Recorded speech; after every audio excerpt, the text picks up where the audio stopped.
was with great joy and hope. July 7th, 2017, this document was produced. So many people working so hard on it.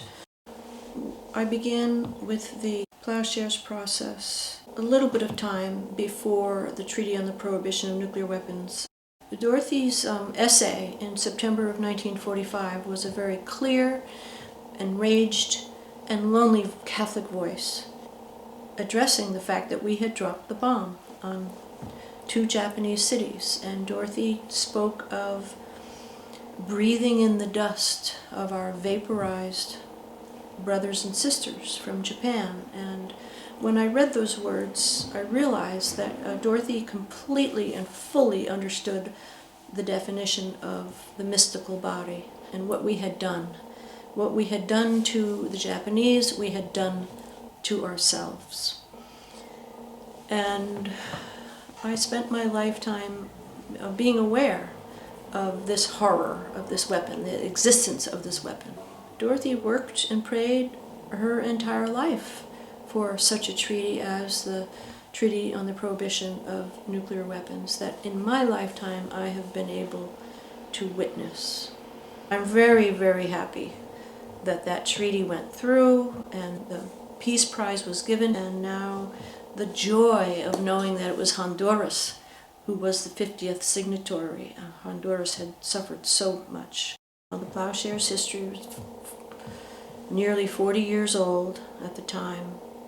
During our discernment process, and also considering what other Plowshares activists brought onto the sites with other actions, it was Liz McAlister who had read Dan Ellsberg's book and suggested that we bring that book on to the base. And we also sat together creating and writing up the indictment.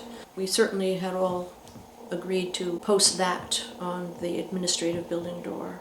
And we did bring in the Non-Proliferation Treaty and the nuclear history timeline, hoping to have that be part of the evidence that we could introduce into court, because those items on us are considered evidence along with our banners, our 3 banners. Clare brought in a bell that was given to her that was in Nagasaki during the 1945 bombing. We did our best to include any and all evidence against the immorality and illegality of our nuclear arsenal.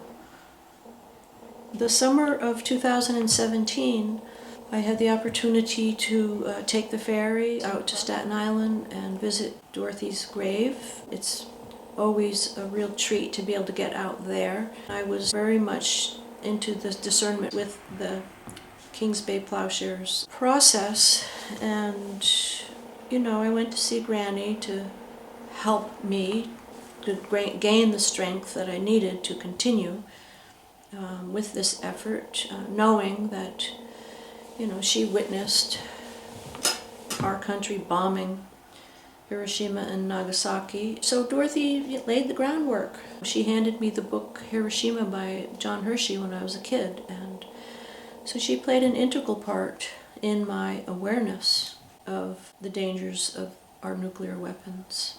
I was born in July 1955, and a month before that, Dorothy was arrested with a handful of people at City Hall, refusing to duck and cover with the air raid drills that New York City had installed upon the public. She worked very hard trying to get people to realize that this was psychological warfare and preparation for a nuclear holocaust, of which there would be no survival. She understood that going into the subways would just be the tombs of those who were caught in any kind of nuclear strike. And so Dorothy did serve time in jail from 1955 once a year until 1961. We also were graced with the presence of David McReynolds and Bayard Rustin from the War Resisters League, who brought more people in. And these protests grew and grew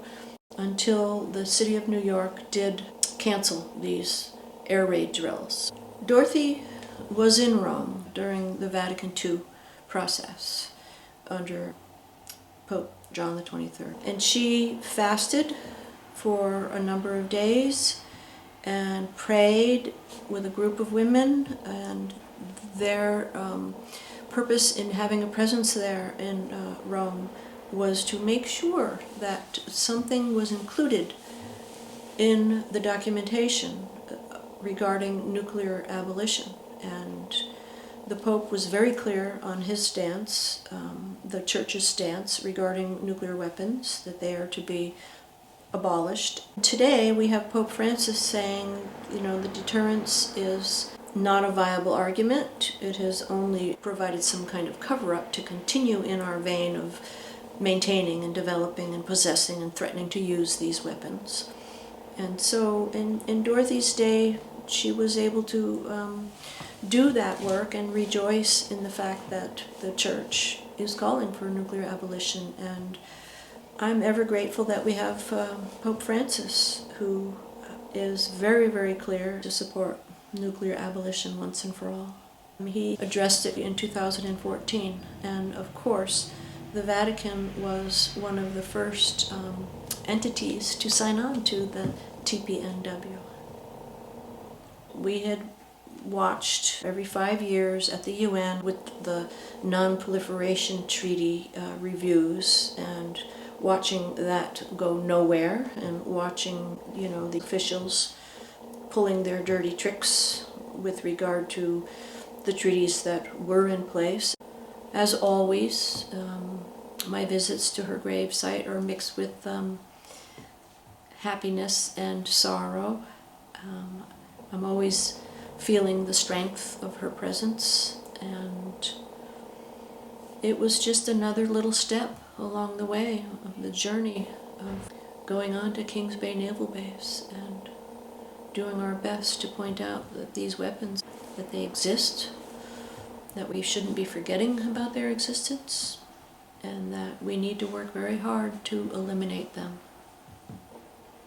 Of course, today we have the city putting out statements of support in divesting in nuclear industry from the pension plans. So I carry great hope. January 22nd, this treaty will go into effect, and I have deep faith that incrementally that push will become very strong, and the 9 nuclear states who have boycotted the process will ultimately be brought into the process, and the umbrella states, especially Japan. Any and all efforts are joined together for nuclear abolition.